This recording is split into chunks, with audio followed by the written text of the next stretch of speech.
نحمده ونصلي على رسوله الكريم اما بعد فاعوذ بالله من الشيطان الرجيم بسم الله الرحمن الرحيم ان هذا القرآن يهدي للتي هي اقوم ويبشر المؤمنين الذين يعملون الصالحات ان لهم اجرا كبيرا وان الذين لا يؤمنون بالآخرة اعتدنا لهم عذابا أليما ويدعو الإنسان بالشر دعاءه بالخير وكان الإنسان عجولا وجعلنا الليل والنهار آيتين فمحونا آية الليل وجعلنا آية النهار مبصرة لتبتغوا فضلا من ربكم ولتعلموا عدد السنين والحساب وكل شيء فصلناه تفصيلا۔ سورت بنی اسرائیل کا درس چل رہا ہے۔ اسی سورت کی آیت نمبر 9 سے لے کر 12 تک تلاوت کی گئی۔ ان آیتوں کے اندر اللہ رب العزت نے قرآن پاک کی فضیلت بیان فرمائی ہے کہ پہلے جتنی بھی آسمانی کتابیں اللہ رب العزت نے نازل کی تھی تو وہ اسی نبی کی امت کے لیے ہدایت تھی اور کسی کے لیے بھی ہدایت نہیں تھی، اور اس کے مختلف واقعات تفسیروں میں لکھے ہیں۔ لیکن یہ قرآن پاک اللہ رب العزت نے فرمایا کہ پوری امت کے لیے تا قیامت آنے والوں کے لیے سب کے لیے ہدایت ہے، اور یہ ہے جو سب سے زیادہ درست راستہ بتلانے والی یہ قرآن پاک ہے، اور یہی قرآن پاک ہے جو مومنین کو خوشخبری دینے والی ہے۔ مومنین کون ہیں؟ جو اللہ رب العزت کے اوپر ایمان لائیں، ایمان لانے کے بعد جو نیک اعمال کریں۔ جہاں اللہ رب العزت نے ایمان کا تذکرہ بیان فرمایا ہے، ساتھ ساتھ میں نیک اعمال کا بھی تذکرہ بیان فرمایا ہے کہ ایمان لانے کے بعد نیک اعمال کرنا بھی ضروری ہے۔ تو اللہ رب العزت نے فرمایا کہ خوشخبری قرآن پاک کا سیدھا راستہ بھی بتلاتی ہے اور مومنین کو خوشخبری بھی دیتی ہے۔ وہ مومنین جو نیک اعمال کیا کرتے ہیں، اور ان کے لیے کیا خوشخبری ہے؟ اللہ رب العزت نے فرمایا کہ ان کے لیے بہت بڑا اجر ہے جو اللہ رب العزت ان کو قیامت کے دن دے گے۔ اور جو لوگ آخرت کے اوپر ایمان نہیں لاتے، کفریہ کا الفاظ کہتے رہتے ہیں، قرآن کے اوپر بھی ایمان نہیں لاتے اور نہیں آخرت کو وہ مانتے ہیں، تو پھر ایسے لوگوں کے لیے بھی اللہ رب العزت نے فرمایا کہ دردناک عذاب تیار کر رکھا ہے۔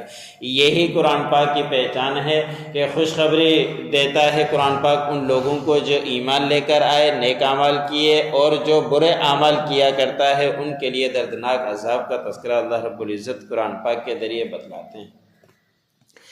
اگلی آیت کے اندر اللہ رب العزت نے فرمایا کہ انسان بڑا جلد باز ہے،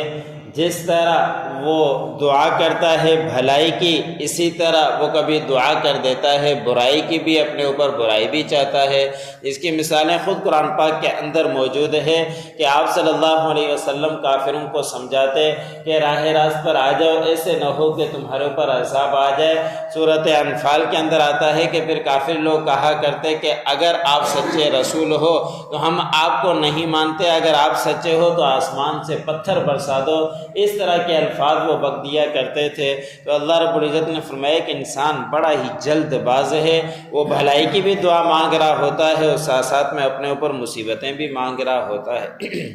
اسی لیے حدیث مبارک میں آتا ہے کہ نبی کریم صلی اللہ علیہ وسلم نے فرمایا کہ انسان کو چاہیے کہ کسی بھی وقت اپنی زبان سے اپنی اولاد کے لیے، اپنے مال کے لیے، اپنی جان کے لیے یا کسی اور کے لیے بد دعائیں نہیں کرنا چاہیے، اس لیے کہ کبھی کوئی ایسا وقت قبولیت کا ہوتا ہے، وہ گھڑی قبولیت کی ہوتی ہے، پھر دعا اس وقت قبول ہو جاتی ہے، لیکن وہ عمل جا کے بعد میں ہوتا ہے، پھر یہی انسان پچھتاتا رہتا ہے۔ تو اس لیے ہمیں کسی وقت بھی بد دعا نہ اپنے مال کے متعلق نہ اپنے اولاد کے متعلق کبھی بھی نہیں مانگنی چاہیے۔ بعض اوقات ہم اپنی ہی اولاد سے کسی موقع پر تنگ آ کر بد دعا دے دیتے ہیں، لیکن وہ دعا اس وقت تو قبولیت کے وقت ہوتا ہے، قبول تو ہو جاتی ہے، لیکن نافذ جا کے بعد میں ہوتی ہے، پھر ہم خود ہی پچھتاتے ہیں اور روتے پھرتے ہیں، پریشان ہو جاتے ہیں۔ اس لیے ہمیں کبھی بھی اپنی زبان سے بد دعائیں نہیں نکالنی چاہیے۔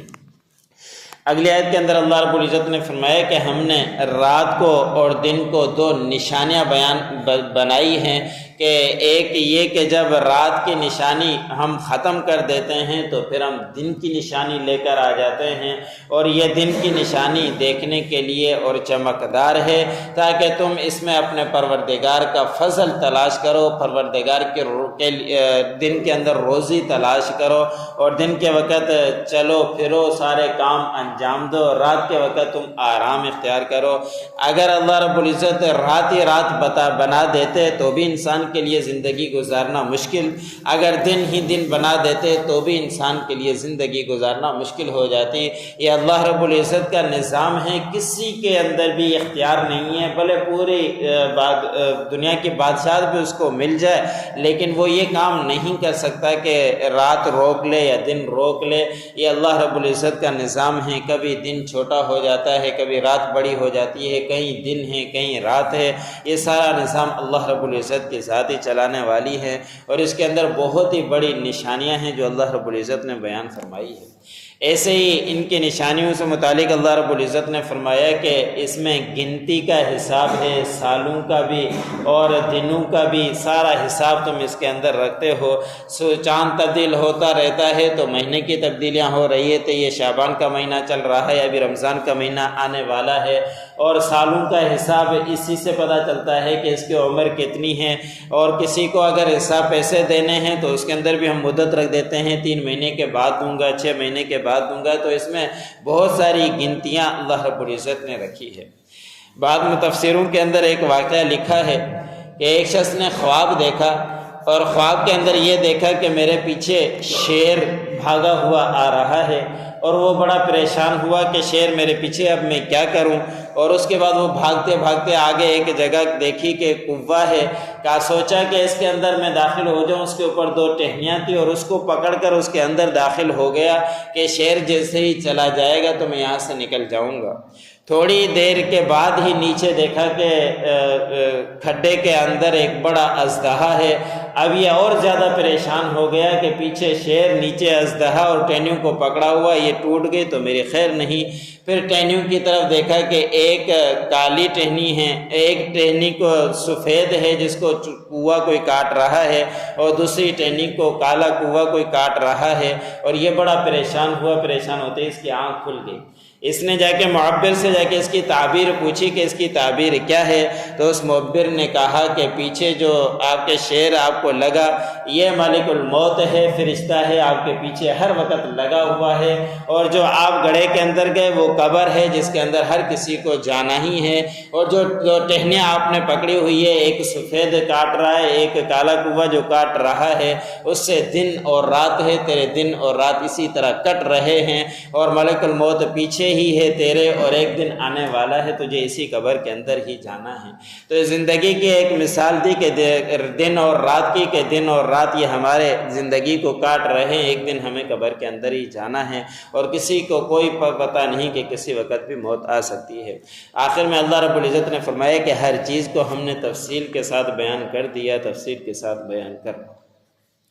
ان هذا القرآن يهدي للتي هي اقوم ويبشر المؤمنين الذين يعملون الصالحات، بے شک یہ قرآن ہدایت ہے اس کے لیے زیادہ درست راستہ بتلاتی ہے، وَيُبَشِّرُ الْمُؤْمِنِينَ، اور مومنین کو خوشخبری دیتی ہے جو مومنین ایمان لے کر آئے اور نیک اعمال کیے، أَنَّ لَهُمْ أَجْرًا كَبِيرًا، کہ بے شک ان کے لیے بہت بڑا اجر ہے، وَأَنَّ الَّذِينَ لَا يُؤْمِنُونَ بِالْآخِرَةِ، اور بے شک جو لوگ ایمان نہیں لاتے آخرت کے اوپر، أَعْتَدْنَا لَهُمْ عَذَابًا أَلِيمًا، بے شک ہم نے ان کے لیے دردناک عذاب کو تیار کر رکھا ہے۔ وَيَدْعُ الْإِنسَانُ بِالشَّرِّ دُعَاءَهُ بِالْخَيْرِ، انسان برائی تکلیفیں مانگتا ہے جیسا کہ وہ بھلائی مانگتا ہے۔ وَكَانَ الْإِنسَانُ عَجُولًا، بے شک انسان بڑا ہی جلد باز ہے۔ وَجَعَلْنَا اللَّيْلَ وَالنَّهَارَ آیَتَيْنِ فَمَحَوْنَا آیَةَ اللَّيْلِ، اور ہم نے بنایا ہے رات اور دن کو 2 نشانیاں، اور ہم نے مٹا دی رات کی نشانی کو، وجعلنا آیۃ النہار، اور ہم نے بنا دی دن کی نشانی، مبصرۃ دیکھنے کے لیے، لتبتغوا فضلا من ربکم تاکہ تم تلاش کرو اپنے پروردگار کا فضل، ولتعلموا عدد السنین والحساب تاکہ تم جان لو سالوں کی گنتی اور حساب، وکل شیء فصلناہ تفصیلا، اور ہر چیز کی ہم نے اس قرآن پاک کے اندر تفصیل بیان فرما دی ہے۔